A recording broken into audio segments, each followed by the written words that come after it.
we get to the point of this video, I need to play you a clip really quick. You may have seen this, but I promise you when I'm done talking, it's going to take on a whole different meaning. This is a report that was put out by NBC in 2007, a prediction on what things would be like in the year 2017. The year is 2017. You're rushed to a hospital unconscious with no ID or medical history, but thanks to a microchip under your skin, it's all there. Science fiction 20 years ago, but a biometric reality today. So what they were talking about here is that by what is now next year, they were talking about everyone being in some form microchipped. And that microchip would be tied to all of your information, your medical information, your financial information, everything about you would be tied to this microchip. And this has been made fun of by people, but it's eerie as hell when you consider that this just happened. It seems that our House is in a race to pass some of the most Orwellian legislation we've ever seen in the history of this country as the clock ticks down on the Obama administration's last little breath.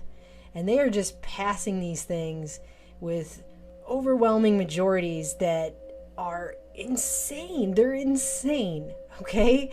And this one is perhaps the most insane. In fact, when I saw this headline, no offense to this website, but when I saw the headline, I had to ask myself if it was fake news because I thought, oh, come on, there's no way they actually did that. And I had to actually go myself and look up this bill.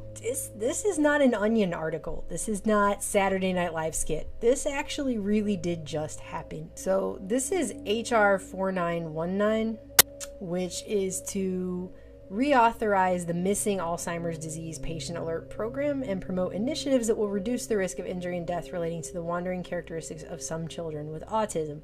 Now that sounds all good and fine, but this is an Orwellian human tracking program that could quickly and easily get out of control due to the vagueness with which this bill is written. And it mandates that the U.S. Attorney General award grants to law enforcement officials so those agencies can create, establish, and operate locative tracking technology programs.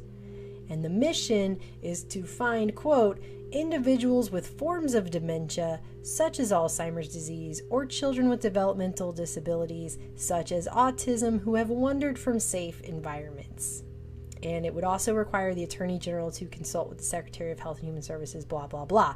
But it's not under the Health and Human Services Department. It's under the U.S. Attorney General and the Department of Justice. If you go and look at the language that is in this bill, it is very ambiguous. If you go look up what a developmental disability is, I mean, you're talking about things like bipolar disorder, ADD, and ADHD are considered developmental disabilities, and you're going to start getting into some serious gray areas on what that means. Now, right now, this bill is voluntary, but listen to Rep. Gohmert, because he's the only person who apparently got up and said anything negative about this bill, and he said a lot. In fact, he said so much that even as I was listening to him talk, I thought, is this a real session of Congress? Life here in Congress would be so much easier if I simply would not read the bills. This bill creates a program, a federal tracking program, and it starts with Alzheimer's patients, autism patients, but it also includes, according to the bill, developmental disabilities, and that's broad enough that you can start including all kinds of things now that the law has been passed. There is nothing anywhere in the law that prevents a parent from having something that helps that parent track or keep track of their autistic child or child with, according to this bill, developmental disabilities. Nothing. There's nothing that keeps a guardian for using some kind of tracking methodology to keep up with someone who has Alzheimer's. And so there really is not that justification for creating this system. The only thing that happens by creating this system is that we now have a new level of Orwellian technological control over the people, and a whole bump to the police state in a whole new level. Why wasn't this left then to the Department of Health and Human Services if it's really just a mental health issue?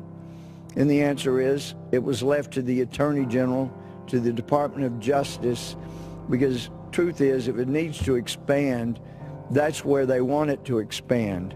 I mean, can you imagine a world where the police can decide who needs to have a microchip to be tracked? They claim in this bill down here at the bottom that there are limitations, and that the limitations are tracking data may not be used to create a federal database. But I don't know why anyone would trust that just because it says it. And secondly, that it's voluntary. Congressman Gohmert points out that would be very easy to change. We were assured that this is strictly voluntary, but once you have a program in place, it's very easy for someone to file a petition and ask a judge, such as I once was back in Texas, here's the indications. We need an order for the good of this person, safety of the public, so that this person can be tracked. And it's not just danger to themselves. The bill talks about or caused by the patient, injury that's caused by the patient or could be. And then, despite some of my friends in Congress saying, this is really not a danger, it's nothing to worry about, I get back to the office and my staff hands me an article.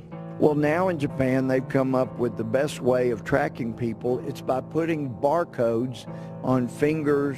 All you need is a barcode on one finger, a barcode on one toe, and then the Japanese government will be able to accurately and adequately track people they're concerned about.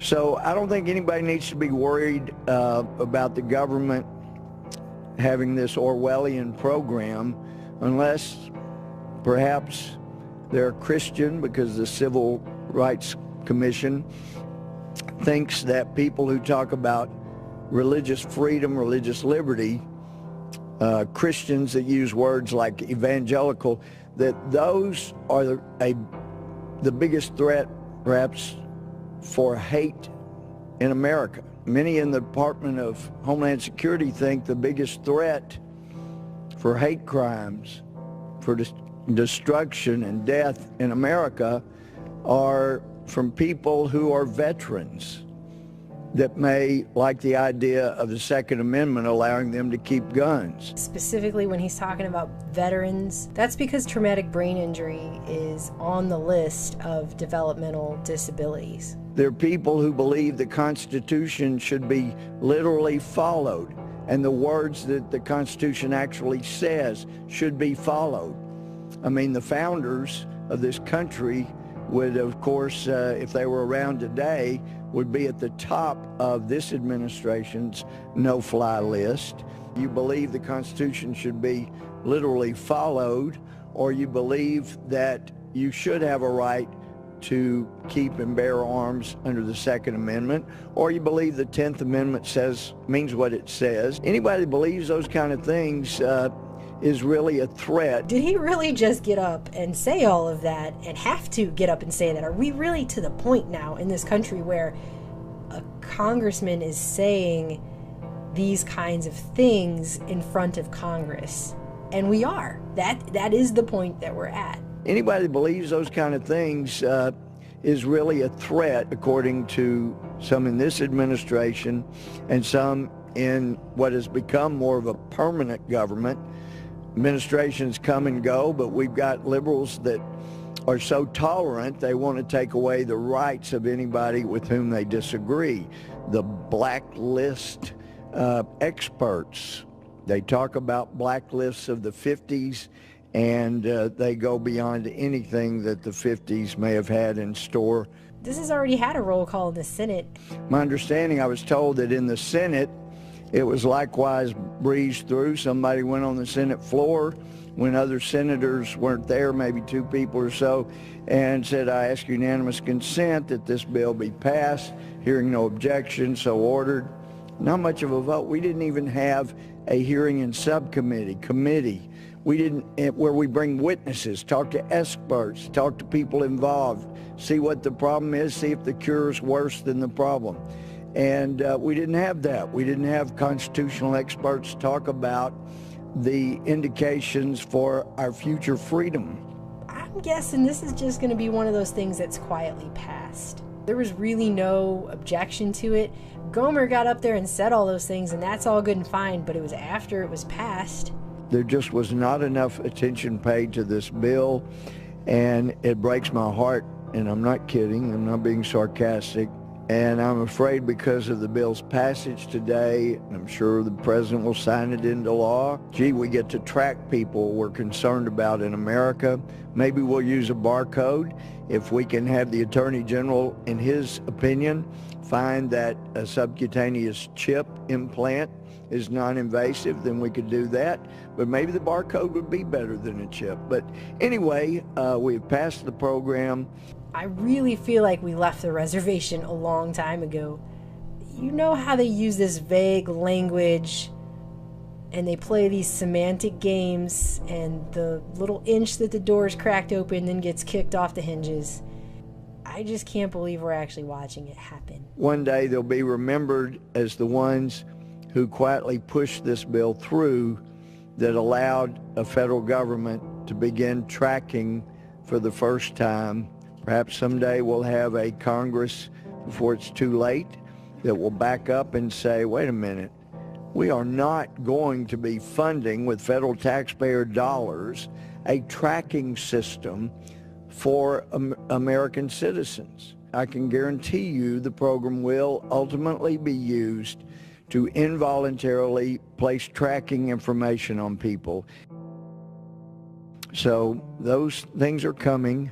People need to be aware of them.